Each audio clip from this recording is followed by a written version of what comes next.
Welcome back, Pythoneers. So let's we have been inputting our data, but we'll be wanting to read it from our data files and to use pandas if we have to do anything else, like in the data workflow we learned last week, and how to read files as well, how we use the pathlib library. So there are some strange behaviors with these extension different approaches. Now you can skip all of this and just run this normally with the run button or the terminal Python and get that external window. But just for everyone else who kind of like this when everything is in one place, let's handle the situation.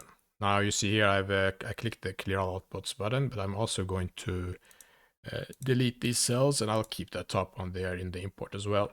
And we'll wait for that now. Now if we get back here, let's see. So we can remove most of these. We can get to this point. We need to import two libraries. So I'll import from pathlib. I'll import just the path object. That's all we require. And then we'll import our pandas and use the typical convention where we alias it to PD. And then we want to load our file. So I'll create a constant. I'll call it base directory. And then I'll use the path object. And here I'll say the underscore file, dunder file. So it means this file, the name that we're going to run. And we're going to use a resolve method. So it figures out for us. And then we say the parent of this file. So the parent of main.py would be this folder where I have my file. So we'll look from there. This is our, in other terms, you can say the current working directory, this folder's directory. So you see we can navigate and we can do a lot of these things. And then I'll create another constant I call data directory, because we might change this later if we're not the data directory, but we want just to look from there, and then the only difference because we have two files. So I'm not going to hard code that now. So I'm going to say base directory and then we use the slash syntax and then the data. So we don't have to use a f string to string interpolate these things. So it's a much easier approach. And then we'll just read in the data into a data frame. So pd read csv, we remember this. And then the path to the file and the name. So I'll say the data directory and then the slash syntax again. And in our case, we want to read the coffee sales.csv file. And then we can just, I guess we can just print the head, and we see this will print the 5 default. We don't have to specify it. And then we can first run it in a normal way, just to see that it works.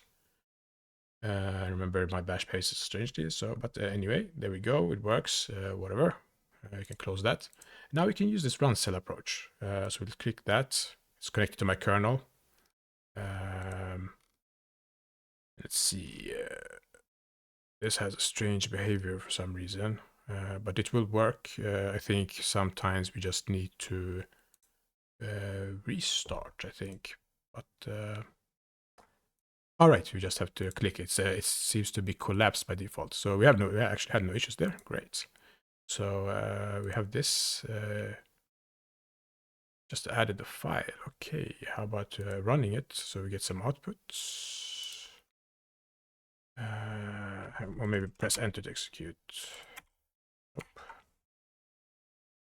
This worked. Let's clear first. Let's do this again. Let's run below, see what happens. Illegal argument doesn't work. So we run cell there. We open this. Maybe it's the print statement. It doesn't like that if it's supposed to emulate a Jupyter notebook. Let's see this one. Nope, that didn't work either. Why does it do this? Interrupt. Aha, it was stuck there. It's not actually running. Let's go back to our print. All right. You see, now we have really encountered this issue. So we can't use this approach when we're doing things in, even in the hybrid approach or with the Jupyter notebook. So what we have to do is change the syntax. So we have to say path.current working directory. And then we can see what happens if it actually fixes our problem. I don't think it's going to do it, but let's see. I think we also might need to change. No, let's see. Run cell. It just stuck. Execution order.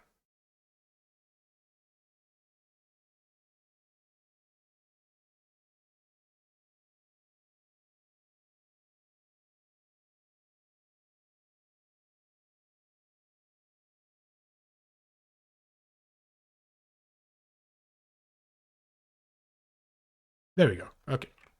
Strange. All right. Just have to close it. So we have this kind of annoying behavior. So this worked. Let's see if we can go to our original approach and see if the hybrid approach accepts this path. Oh, it works. Okay. So here we can do this, but this will not work if we do it in the notebook. So we will have to use this current, and this we can also see if this works in our original approach, and then we can just use that one for both instead of having two different approaches. Yeah, that worked. Now we can run it again because our bash behaves. Good, the output there. Let's clear this again. Let's run cell. Great, perfect. Now let's see if this works for our Jupyter notebook. So first, I guess we can change this. Let's just paste it all in here. And then we can run it. Great, it works.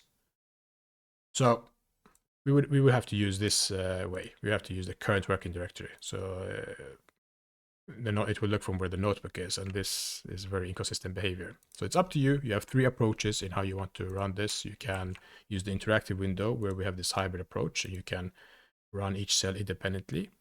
And you have the Jupyter notebook approach. So we can have these cells, and we have the hybrid, and the normal way we just run the file there. So three approaches: the normal, the hybrid, and the Jupyter pure notebook approach, I guess. But when we're running from the file, we're going to use the named pattern. We will do if name of the file is equal main, and then we have maybe a main function, and we run it there. So here we have both control and normal global.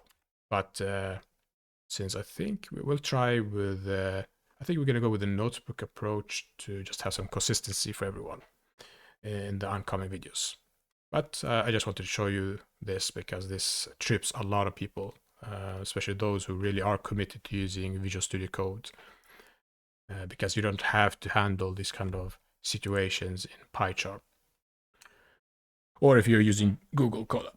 All right, in the next video we start with our coffee sales.